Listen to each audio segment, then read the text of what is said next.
दोस्तों आज हम आपके लिए एक ऐसी कहानी लेकर आए हैं जिसे देखने के बाद आप यकीन ही नहीं करोगे कि ऐसा भी कुछ हो सकता है। शुरुआत में हमें जो कहानी दिखाई जाती है वो एंड तक आते आते एकदम ही पलट जाती है। मतलब कि जो आखिर में ट्विस्ट रिवील होता है जिसे देखने के बाद आपके होश उड़ जाएंगे। एक ऐसा टीनेज गैंगस्टर जिसका मर्डर करने का तरीका बिल्कुल भी अलग है। पहले तो वो दूसरे गैंग लीडर को मारता है, दूसरा इंफॉर्मेशन देने वाले को और तीसरा पुलिस वाले को। तो क्या हमारा हीरो जो कि एक पुलिस ऑफिसर है वो इस कहानी को सुलझा पाएगा या फिर इस केस को सुलझाते सुलझाते कुछ और ही राज बाहर निकलेंगे? यही देखेंगे हम आज की सस्पेंस थ्रिलर कहानी में। इस मूवी की स्टोरी बहुत ही जबरदस्त है, इसलिए दोस्तों वीडियो को एंड तक जरूर देखना। तो दोस्तों मेरा नाम है किरण और आप देख रहे हैं हॉरर बॉक्स हिंदी। अगर आपको भी ऐसे ही थ्रिलर मूवी देखना पसंद है तो हमारे चैनल को सब्सक्राइब जरूर कीजिए, क्योंकि हम आपके लिए ऐसे ही वीडियोस लाते रहते हैं। तो चलिए बिना किसी देरी के शुरू करते हैं आज की कहानी। कहानी की शुरुआत होती है ईयर ऑफ 1993 में, चाइना टाउन कोलकाता में। और दोस्तों ये सीन पास्ट का है, मतलब कि ये कहानी कुछ पास्ट में तो कुछ प्रेजेंट में चलती रहती है। अब पास्ट में हम देखते हैं कि यहाँ पर कई सारे गैंग्स मौजूद थी, कोई ड्रग्स बेचने वाला तो कोई सुपारी लेने वाला, और भी कई तरह की गैंग्स मौजूद थी। खैर अब इन्हीं गैंग्स में से एक टीनेजर गैंग भी थी और इनके लीडर का नाम होता है खोका। तो दोस्तों खोका इस कोलकाता पर राज करना चाहता है और इसलिए वो दूसरे गैंग लीडर्स को मारता रहता है। लेकिन यहाँ पर हमें पता चलता है कि उसका मर्डर करने का स्टाइल ही कुछ अलग है। मतलब कि पहले तो वो उसका गला काटता है और उसके बाद विक्टिम के माथे पर अपना नाम लिखता है। मतलब कि उसका पैटर्न ही कुछ अलग होता है।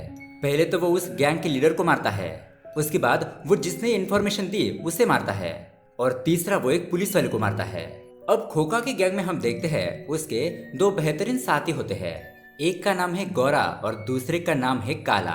और खोका का एक और बॉयफ्रेंड भी होता है जिसका नाम है पलटन, और ये दोनों एक दूसरे से बहुत ज्यादा प्यार भी करते हैं। खैर अब उसके बाद सीन शिफ्ट होता है प्रेजेंट डे पर, मतलब कि 2019 पर। और यहाँ पर कहानी के हीरो को इंट्रोड्यूस किया जाता है।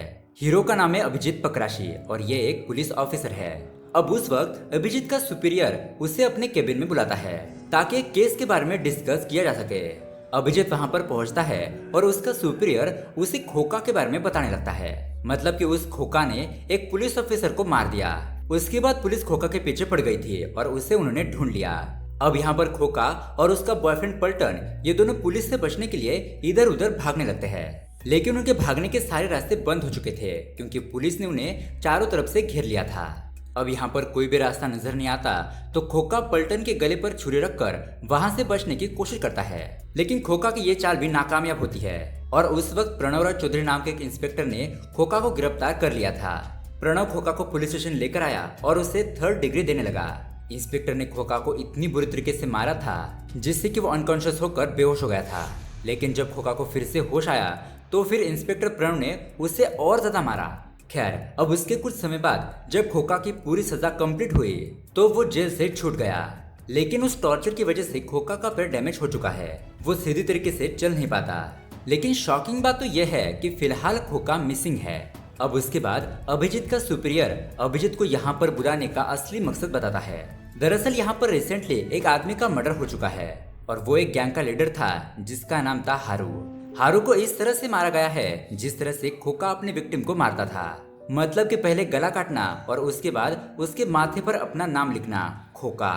और अभिजीत के सुपीरियर को यह शक है कि ये पैटर्न कंटिन्यू होगा। मतलब कि गैंग का लीडर तो मारा जा चुका है तो अब उसके बाद इंफॉर्मेशन देने वाला मरेगा, तो इसलिए दूसरा कत्ल होने से पहले अभिजीत को इस केस को सॉल्व करना है। और अब यहाँ पर अभिजीत इस केस को एक्सेप्ट कर लेता है क्योंकि पहले के केस में अजीत ने बहुत ही जबरदस्त काम किया था। अब उसके बाद रजत नाम का एक ऑफिसर अभिजीत को उसके असिस्टेंट के तौर पर असाइन किया जाता है। अब यहाँ पर हम देखते हैं अभिजीत और रजत ये दोनों ही क्राइम स्पॉट पर पहुंचते हैं और इस केस को इन्वेस्टिगेट करना शुरू कर देते हैं। तो सच में वहां पर आ जाने के बाद इन दोनों को ये चीज दिखाई देती है कि उस विक्टिम के माथे पर खोका नाम लिखा हुआ है। अब दोस्तों अभिजीत के पर्सनल लाइफ के बारे में बात करें तो उसकी शादी हो चुकी है और उसकी पत्नी का नाम है अमृता। लेकिन इन दोनों की मैरिज लाइफ कुछ अच्छी नहीं चल रही थी, इन दोनों में हमेशा झगड़े होते रहते। दरअसल अमृता की ये शिकायत है कि अभिजीत उसे टाइम नहीं दे पाता, वो बस हमेशा अपने काम में ही बिजी रहता है। खैर अब यहाँ पर इन्वेस्टिगेशन के दौरान अभिजीत को ये बात पता चलती है कि पुलिस के रिकॉर्ड में खोका की फाइल मिसिंग है और उसी तरह खोका की टीनेज फोटो भी कहीं पर भी मिल नहीं रही थी जिससे कि उसे पहचाना जा सके। और ये बात अभिजीत को थोड़ी अजीब लगने लगती है।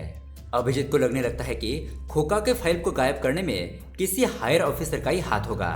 अब यहाँ दूसरी तरफ हम अमृता को देखते हैं जो कि सुरजो से मिलने के लिए आई होती है। वो उसे अपनी लाइफ के बारे में बताने लगती है। अब दोस्तों ये सुरजो अभिजीत का फ्रेंड है और एक जर्नलिस्ट भी, और उसी तरह अमृता उसकी क्रश होती है। मतलब कि अभिजीत से शादी से पहले सुरजो अमृता से प्यार करता था। खैर अब यहाँ पर अमृता सुरजो को अपनी मैरिड लाइफ के बारे में उसे बताने लगती है, तो अमृता की बातें सुनकर वो उसे तसल्ली देता है। अब इसी दौरान सुरजो को अभिजीत का कॉल आता है और वो उसे अपने ऑफिस बुलाता है।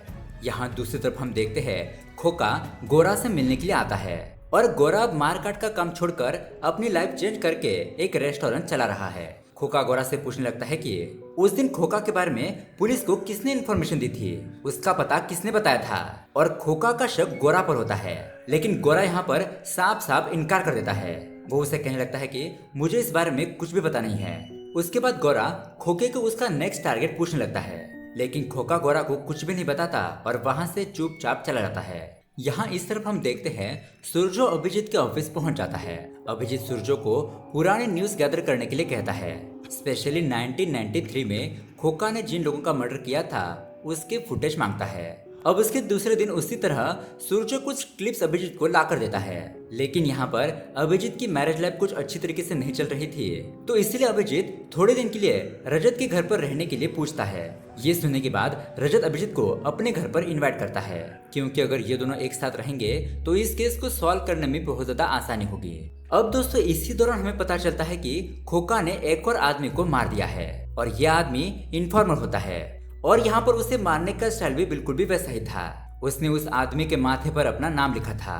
यहाँ इस तरफ रजत के घर पर रजत और अभिजीत ये दोनों उन पुराने वीडियोस को देखने लगते हैं। तो उस वीडियोस को देखने के बाद अभिजीत को यहाँ पर एक चीज कॉमन लगती है और वो ये है कि सारे वीडियोस में गोरा मौजूद होता है। मतलब कि यहाँ पर अभिजीत उसके पुराने गैंग मेंबर के तलाश में होता है, क्योंकि अगर उसके पुराने लोगों का पता कर लिया जाए तो खोका को पकड़ने में आसानी होगी।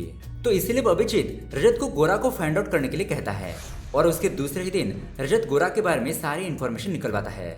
ये दोनों गोरा से मिलने के लिए जाते हैं, लेकिन गोरा अभिजीत को सच नहीं बताता। वो उसे कहता है कि मुझे पुरानी बातें कुछ भी याद नहीं है। इसलिए अभिजीत वहां से जाते जाते गोरा से कहने लगता है कि अगर तुम्हारे पास खोका आए तो हमें जरूर इन्फॉर्म करना, वरना तुम्हारी हालत बेहाल कर दी जाएगी। अब यहाँ पर इंस्पेक्टर अभिजीत को पता चलता है कि एक इन्फॉर्मर का कत्ल हो चुका है और उसे मारने का स्टाइल भी सेम टू सेम वैसा ही है। अब यहाँ पर दूसरे मर्डर के बाद अभिजीत के ऊपर प्रेशर बढ़ने लगता है। अभिजीत का सुपीरियर फौरन उसे अपने केबिन में बुलाता है और अभिजीत को बहुत ज्यादा डांटने लगता है। तुम्हारे नाक के नीचे से सेकंड मर्डर हो गया, लेकिन तुम कुछ भी नहीं कर पाए, और मुझे ये भी पता है कि थर्ड मर्डर पुलिस वाले का ही होगा। अब ये बात सुनने की ही देरी थी कि अभिजीत अपने सुपीरियर से कहता है कि सर आप फिक्र मत कीजिए, अगर उसका तीसरा टारगेट पुलिस वाला है तो वो टारगेट मैं बनूंगा और उसे अपने ट्रैप में फंसा कर जरूर पकड़ लूंगा। खैर अब इसी दरमियान अभिजीत को अमृता पर शक होने लगता है कि शायद अमृता और सुरजो का अफेयर चल रहा है। इसलिए उस रात अभिजीत भागते हुए अपने घर पर आता है, लेकिन यहाँ पर अमृता तो अपने शादी के वीडियोस देख रही होती है और अभिजीत को याद करते हुए रो रही होती है। अब अमृता को रोता हुआ देखकर अभिजीत उसे सॉरी बोलने लगता है।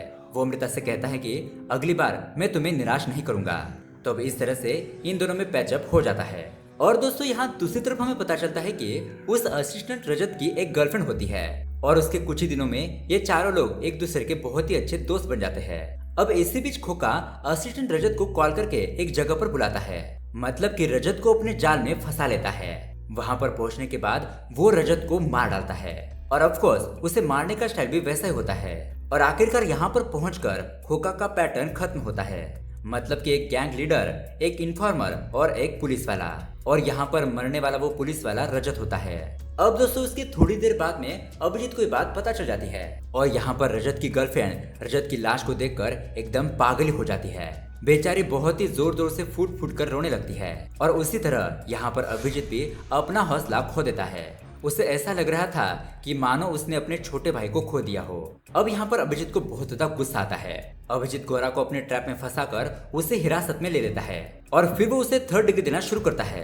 अब यहाँ पर बहुत ज्यादा मार खाने के बाद गोरा खोका के बारे में बताने के लिए तैयार हो जाता है और उसके दूसरे दिन गोरा अभिजीत के कहने पर खोका को एक बहुत ही पुराने अड्डे पर बुलाता है।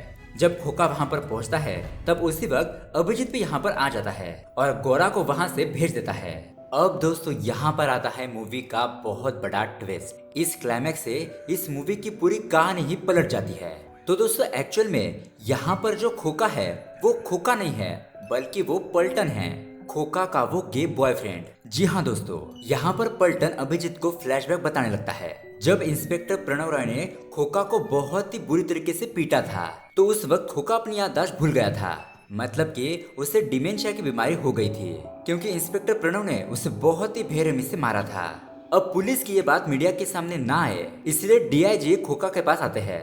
वो उसे हॉस्पिटल में मिलने के लिए आते हैं और डीआईजी खोका को एक नई लाइफ देते हैं, मतलब कि उसे पूरी तरीके से चेंज कर देते हैं और उसी तरह उसका नाम रख देते हैं अभिजीत प्रकाशी। मतलब कि दोस्तों इंस्पेक्टर अभिजीत ही वो खोका है, मतलब कि इसकी याददाश्त चली गई थी और इसका रूप भी बदल गया था। और उस वक्त जब पलटन को ये बात पता चली तो पलटन फौरन रेलवे स्टेशन जाता है खोका से मिलने के लिए। लेकिन ऑफ कोर्स खोका की तो याददाश्त चली गई थी तो वो पलटन को नहीं पहचानता और उसी तरह डीआईजी की फैमिली पलटन को 1 रुपया देती है क्योंकि वो उसे भिखारी समझ रहे थे। और उसके कुछ ही दिनों बाद पुलिस ने पलटन को गिरफ्तार कर लिया था और पुलिस पलटन को ही खोका का नाम दे देती है और उसके बाद से ही पलटन ही खोका की लाइफ जीने लगा। और दोस्तों उस वक्त पुलिस स्टेशन में जो खोका की फाइल बनाई गई थी उस फाइल को गायब करने में डीआईजी का ही हाथ था क्योंकि उस वक्त खोका सिर्फ 16 साल का था और उसे इतनी बुरी तरीके से मारने पीटने की न्यूज अगर बाहर आ जाती और अगर ये न्यूज मीडिया में फैल जाती तो पुलिस वालों की तो इज्जत मिट में मिल जाती। और दोस्तों पलटन ये 3 मर्डर इसलिए किए होते हैं ताकि इन मर्डर्स को देखकर, इन पैटर्न्स को देखकर अभिजीत को उसकी पुरानी याददाश्त वापस आ सके, मतलब कि अभिजीत खोका है ये बात उसे याद आ सके। अब दोस्तों यहाँ पर पलटन की ये बात सुनकर अभिजीत फूट फूट कर रोने लगता है। वो मानने के लिए तैयार नहीं था कि अभिजीत ही खोका है, वो तो इस बात से बिल्कुल भी इनकार कर देता है। और पलटन ये सब कुछ इसलिए किया था ताकि उस वक्त ये दोनों एक दूसरे से प्यार करते थे।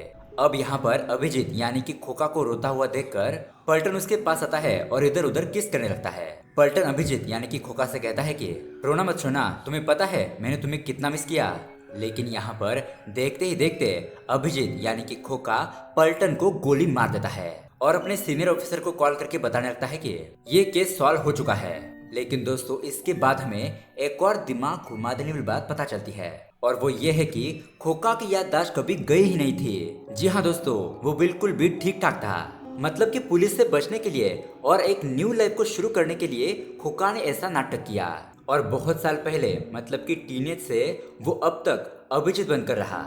और ऑफ कोर्स जब अभिजीत खोका है ये बात फाइनली पलटन को पता चली तो इसलिए अभिजीत ने पलटन को भी मार दिया क्योंकि वही आखिरी इंसान जानता था कि अभिजीत ही खोका है, इसीलिए उसने पलटन को भी मार दिया ताकि सभी सबूत मिट जाए। और दोस्तों इसी के साथ ये कहानी यहीं पर एंड हो जाती है। तो दोस्तों ये माइंड ब्लोइंग कहानी आपको कैसी लगी हमें कमेंट करके जरूर बताइएगा। साथ ही ऐसे ही अमेजिंग मूवी देखने के लिए हमारे चैनल को सब्सक्राइब जरूर कीजिए। मिलते हैं अगले वीडियो में। Thanks for watching.